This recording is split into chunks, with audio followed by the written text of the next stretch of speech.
நான் உண்மைதான் பாரதிய ஜனதா கட்சியில் கிளை தலைவராக நான் சேரவில்லை, உண்மைதான் நான் ஒன்றிய தலைவராக நான் பணியாற்றவில்லை, உண்மைதான் நான் மாவட்ட தலைவராக பணியாற்றவில்லை.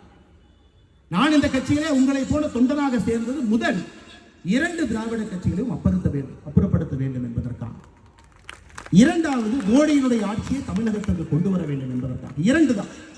ஒருவருக்கு பாரதிய ஜனதா கட்சியில் ஒரு ஈர்ப்பு இருக்கு. அத்வானி ஐயா, வாஜ்பேயி ஐயா, ஷாம் பிரசாத் முகர்ஜி ஐயா, எல்லோருக்கும் ஒரு ஈர்ப்பு இருக்கு.